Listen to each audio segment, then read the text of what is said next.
Think about the last time someone irritated you for no good reason. Not someone who actually harmed you. Not a bully. Not a liar who broke your trust. I mean the smaller, sharper kind of hate. The way someone's confidence makes your skin crawl. The way a classmate's laughter feels fake. The way a creator online looks cringe just for posting. The way someone's kindness annoys you like it's an act. It happens fast. You don't sit down and decide to judge them. Your body reacts first.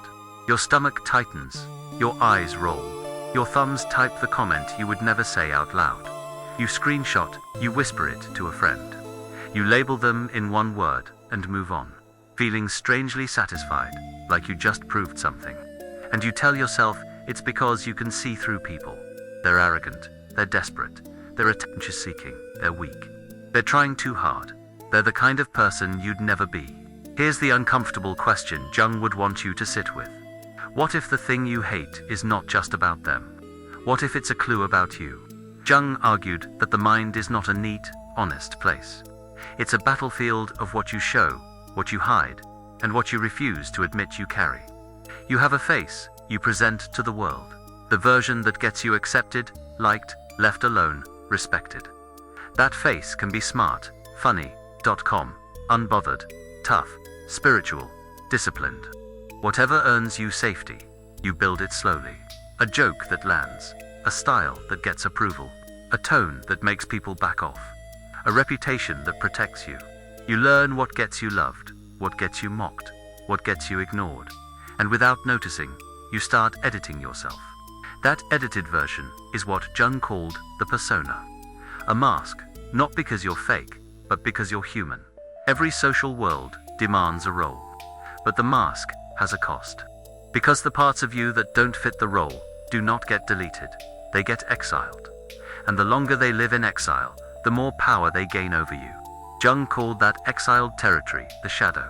Not evil, not a horror movie monster, just the traits, impulses, fears, jealousy, softness, hunger, insecurity, and intensity you learned to bury because they didn't fit the identity you were trying to survive with. The shadow can hold the things you're ashamed of, and it can also hold the things you secretly want, but don't allow yourself to want. Maybe you hate attention seekers because you were taught that wanting attention is pathetic. Meanwhile, some part of you is starving to be seen. Maybe you hate fake happy people because you feel like they're performing. Meanwhile, you've been performing calm for years, so nobody sees your anxiety. Maybe you hate confident people because they seem arrogant. Meanwhile, you're terrified of admitting you wish you had that same permission to take up space. And the shadow doesn't disappear just because you pretend it isn't there. It leaks. It leaks through your reactions, through the sudden anger that feels too big for the situation, through the disgust that seems exaggerated, through the judgment that feels like a reflex, faster than thought. Picture a normal day. You walk into school, or into a room, or you open your phone. Someone posts a video, and it's not even offensive. They're just trying. They're trying to improve. They're trying to be heard. They're trying to be themselves. And something in you flinches. You feel the urge to humble them, to call it embarrassing, to drag it down to your level so you don't have to face the uncomfortable possibility that you're capable of trying to. That moment is not just about them. It's about the part of you that you locked away. Now, sometimes people really are arrogant. Sometimes someone really is manipulative. Jung was not telling you to excuse toxic behavior. He was telling you something far more dangerous to your ego. Your strongest reactions are often about what's unprocessed in you. Because if you truly felt secure in who you are, you wouldn't need to burn someone else down in your mind to feel stable. So here's a test. It's simple, and it's not comfortable. Mini challenge. Tonight, write down the name of one person who triggers you. Not the worst person alive, just someone who annoys you irrationally. Then write one sentence. I judge them for this or that. Don't justify it. Don't explain. Just name it. That blank you fill in is a doorway. And in the next seconds, we're going to walk through it. Why your mind projects, what you deny, how the shadow chooses its targets, and how you can use this uncomfortable mirror to become stronger, calmer, and more real. One last question before we move on. If nobody could judge you back, who would you become overnight? Jung used a brutal idea to explain why you can't stand certain people. Projection. Projection is what happens when your mind takes something inside you and throws it onto someone else. Like a projector throwing an image onto a wall. The wall looks guilty, but the film is coming from you. This doesn't mean you invent their flaws. It means you feel their traits with an intensity that isn't proportional, because the trait is hooked into something unresolved in your own identity. That's why two people can witness the same person and react completely differently. One person laughs. Another person feels rage. Same stimulus, different shadow. Here's how it usually works, especially when you're young and still building your sense of self. Step 1. You learn what is allowed to be. Maybe your family praises being calm, so you bury anger. Maybe your friends worship confidence, so you bury vulnerability. Maybe your culture rewards being productive, so you bury rest. Maybe you were punished for being loud, so you bury your voice. Step 2. You build a persona that fits the rules. You become the chill one, the funny one, the disciplined one, the I don't care one, the one who never needs help. Step 3. Your shadow gets hungry, because the traits you buried did not vanish. They just stopped being conscious. And when they are unconscious, they don't feel like me. They feel like not me, like a threat. So when you see someone else expressing what you disowned, your nervous system reacts like it's seeing an enemy. If you disowned your need for attention, you might hate influencers. If you disowned your softness, you might hate people who cry. If you disowned your ambition, you might hate tryhards. If you disowned your anger, you might hate aggressive people. If you disowned your desire to be special, you might hate anyone who stands out. Notice the pattern. You condemn outside what you fear inside. Projection is not just hatred. Sometimes it's obsession. You can't stop watching them. You hate them, but you keep checking. You keep bringing them up. You keep collecting proof that they're annoying. You keep needing them to be wrong. Why? Because your shadow is trying to start a conversation with you. And it's doing it the only way it knows, by pulling your attention toward the trait you refused to integrate. Here's an example that hits hard. A kid in your class speaks up confidently. They ask questions. They volunteer. They sound sure of themselves. You call them attention-seeking. You say they're doing it to impress the teacher. But secretly, the real pain is this. You wish you had that permission. You wish you could risk being seen without feeling stupid. So your shadow protects you by turning your envy into contempt. Another example. Someone posts art, dancing, fitness progress, a new language, a messy attempt at becoming better. You label it cringe, but sometimes cringe is just fear. Wearing a mask, fear of trying, fear of being judged, fear of failing publicly. Jung would say, the shadow doesn't want to ruin you. It wants to complete you. But it starts by humiliating your ego, because the ego would rather be right than be whole. Mini challenge. The next time you feel that instant judgment, do a 10-second pause. Say, in your head, what does this trigger protect me from? Then ask, is this trait something I secretly fear I have, or secretly fear I don't have? You don't need a perfect answer, you just need honesty. Because here's the twist. What you hate in others is not always your hidden flaw. Sometimes it's your hidden strength. If you hate confident people, maybe your shadow is holding your confidence hostage. If you hate creative people, maybe your shadow is holding your creativity hostage. If you hate leaders, maybe your shadow is holding your leadership hostage. Important note, this is not the same as having standards. If someone is cruel, you don't project their cruelty. You notice it. The difference is the heat. Standards are clear. Projection is burning, personal, and repetitive. Standards say, that's not okay. Projection says, I need everyone to agree with me that this person is unbearable. If you want to know which one you're doing, check what happens after you walk away. Do you feel calm and done? Or do you keep replaying it, like a scene you can't close? That replay is your shadow knocking. So before we proceed, drop one word in the comments that describes your biggest trigger in other people. Arrogance, neediness, laziness, fake, loud, cold, dramatic, perfect. Not to expose you, to help you see what your shadow keeps pointing at. So let me ask you something, and I want you to actually sit with it. Who is the person you judge the most? And what trait do they have that you don't allow yourself to own? Here's where most people mess this up. They hear your hate is a clue about you, and they jump to extremes. Extreme 1. Denial. Nope, I just hate annoying people. That's it. Extreme 2. Self-attack. So I'm secretly a terrible person. Great, I knew it. Jung's point was neither. The shadow is not your identity. It's your unfinished business. If you discover jealousy in yourself, that doesn't mean you are a jealous person. It means you have jealousy. Like you have hunger, like you have fatigue. A human emotion is not a life sentence, it's information. But if you refuse that information, it doesn't disappear.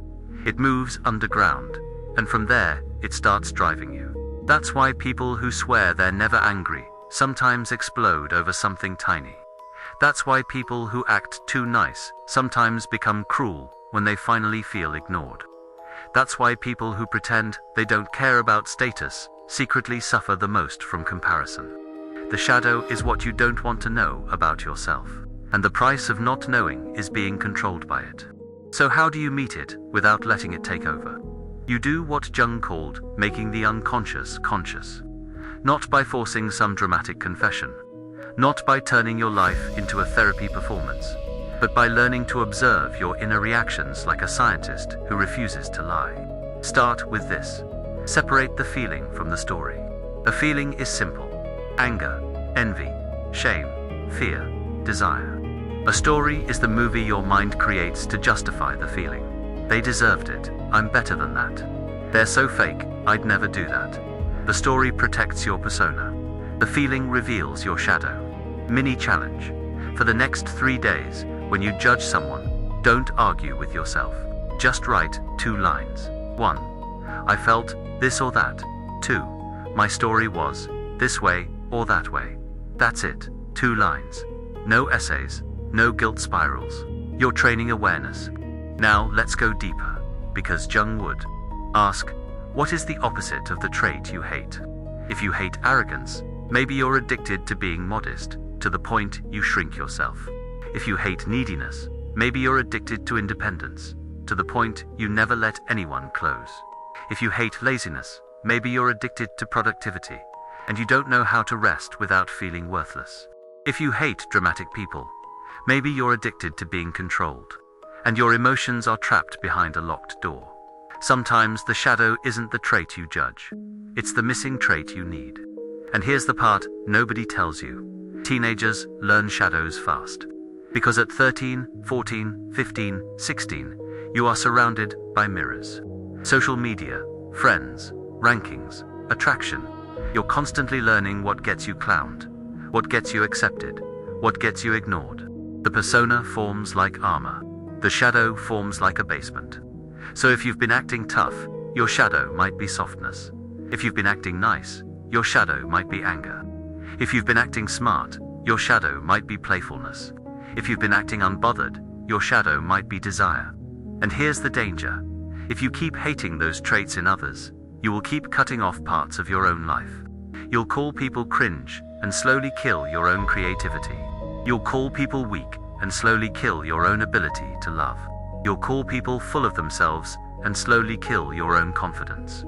So let me give you one more practice, sharper than journaling. The shadow interview. Set a timer in your head for 2 minutes. Ask yourself, what am I scared would happen if I acted like them? What would I lose? What would I gain?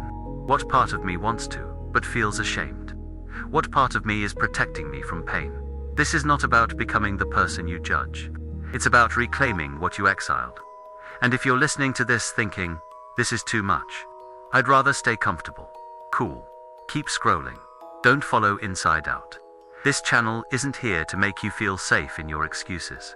Because the truth is, the shadow doesn't go away. You either meet it on your terms, or it meets you in your reactions. And one more thing, integrating your shadow does not mean tolerating everything. You can recognize your own anger and still choose not to hurt people. You can admit your envy and still refuse to become bitter. Integration means you stop lying to yourself. Then you finally have a choice. So tell me, what's one trait you judge that you secretly wish you could express without being punished for it? Once you start seeing projection, something weird happens. your world gets quieter. Not because people stop being annoying, but because you stop needing them to be your enemy. And that's when the real work begins.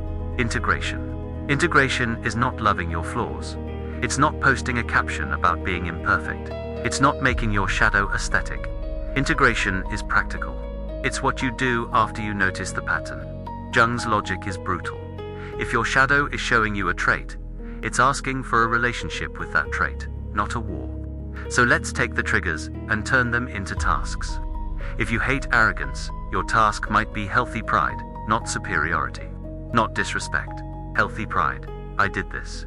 I'm allowed to be proud. Can you say that without choking on it?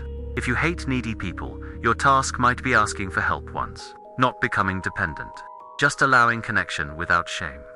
If you hate cringe, your task might be posting something you actually care about, even if it's messy. Not for likes, for honesty. If you hate lazy people, your task might be taking real rest without punishing yourself. Rest that restores you, not rest that turns into guilt. If you hate dramatic people, your task might be admitting what you feel out loud instead of pretending you're above emotions. Notice, the task is almost always the balanced opposite of your persona, because the persona is often an overcorrection. If you were embarrassed for being loud, you overcorrect into silence. If you were punished for needing, you overcorrect into isolation. If you were mocked for trying, you overcorrect into, I didn't even want it anyway. And the shadow keeps showing up until you stop overcorrecting. Here's a story that might sting. A lot of people say they hate confident people. What they really hate is the risk confidence represents. Confidence is not a personality trait. It's a decision to stand there while your brain screams, they're judging you. Confidence is choosing to be visible. So if you hate it, ask yourself, where did you learn that visibility is dangerous? Maybe you tried once. Maybe you spoke up and got laughed at. Maybe you posted and got dragged. Maybe you showed excitement and someone called you weird. The mind remembers. The persona adapts, never again. But the shadow doesn't forget the part of you that wanted to try. That's why seeing someone else try can feel like an insult. It's a reminder of your own locked door. Mini challenge. Pick one trigger from this week and turn it into one action within 24 hours. If you judged someone for posting, you post something small. If you judged someone for being emotional, you tell the truth to one person. That actually bothered me. If you judged someone for being proud, you write down one thing you've earned. If you judged someone for being ambitious, you take one step toward a goal. You keep waiting to start. One action, not a transformation. The shadow doesn't need you to become a new person overnight. It needs you to stop pretending you don't have parts. Now, you might be thinking, but what if I do the action and it goes badly? Good, that fear is part of the clue. Jung believed that meaning lives where your fear lives, not because suffering is cool, but because fear marks the edge of your current identity. Fear is the border of your comfort, and comfort is where potential goes to die quietly. So prepare, but don't hide inside preparation. Plan, but don't use planning as an excuse to stay safe. And let's talk about the darker ones, because people love pretending those don't exist. Anger. If you deny it, it doesn't turn you into a saint. It turns you into a time bomb. Integrated anger becomes a boundary. It says, no. It protects what matters. Envy. If you deny it, it becomes bitterness. Integrated envy becomes direction. It points to what you want. Envy is painful, but it's honest. It shows you where your desire is alive. Even laziness can have a message. Sometimes laziness is exhaustion, wearing a bad label. Integrated laziness becomes recovery, and recovery makes you dangerous in the best way, because you return with energy. So the goal is not to erase your shadow. The goal is to recruit it. Your shadow is raw energy. Your job is to give it a wiser shape. If you take the action and you're judged, you survive. If you take the action and you fail, you learn. If you take the action and you succeed, you grow. Either way, you stop being controlled by a reaction you didn't choose. If you can do that, you stop wasting your life reacting to other people like they're the problem. You start using them like mirrors. And mirrors, when you're brave enough, can change your entire direction. So I'm asking you directly, what is one small action you've been avoiding because you're afraid of looking stupid? Here's the part nobody wants to hear, but it's the part that actually sets you free. You will never outgrow your shadow by pretending to be better. You outgrow it by becoming honest. Most people spend their whole lives trying to be the version of themselves that looks acceptable. They chase a personality that gets approval. They become a collection of filters, moral filters, social filters, I'm fine filters, I don't care filters. And they call that maturity. But Jung would call that fragmentation. Because you can't build a meaningful life with only the parts of you that are easy to show. Meaning comes from wholeness. And wholeness includes the parts you'd rather hide. That doesn't mean you act out every impulse. It means you stop acting like you don't have them. It means you stop needing other people to carry your disowned traits for you. When you do that, something shifts. You judge less because you don't need to defend your persona as aggressively. You feel less threatened because you're not terrified of your own depth. You become harder to manipulate because you're not hiding from yourself. You become calmer because your inner world isn't split into me versus not me. And you become more compassionate, but not weak. Compassion doesn't mean you let people disrespect you. Compassion means you can see a human being without turning them into a symbol for your own war. You can hold boundaries without hatred. You can disagree without dehumanizing. That's strength. Now, if you're thinking, this sounds heavy, it is. Real growth is heavy. Not dramatic, not trendy, not a vibe. Heavy. Because it forces you to trade your excuses for responsibility. And that's why most people avoid it. They would rather keep a list of people they hate than confront what those people reveal. They would rather be right than be whole. They would rather watch from the sidelines than risk becoming visible. Mini challenge. For the next 7 days, treat your strongest judgment like a message. Each time you catch yourself hating a trait in someone, write one sentence. This is showing me that I need to integrate _. Maybe it's confidence. Maybe it's boundaries. Maybe it's softness. Maybe it's ambition. Maybe it's rest. Maybe it's courage. 7 days, one sentence a day. That's how you begin turning your shadow into an ally. And listen, this is where I get blunt. If you want comfort, if you want content that tells you you're already perfect and everyone else is the problem, don't follow In.SideOut. Seriously, there are endless places online that will sell you excuses and call it self-love. This channel is for people who want truth, even when it stings. Because the sting is usually where the growth is. And if you're young, you need to understand something right now, before life teaches it the hard way. You are not born as one finished person. You are built, moment by moment, by what you avoid and what you face. Every time you mock someone for trying, you train your brain to fear trying.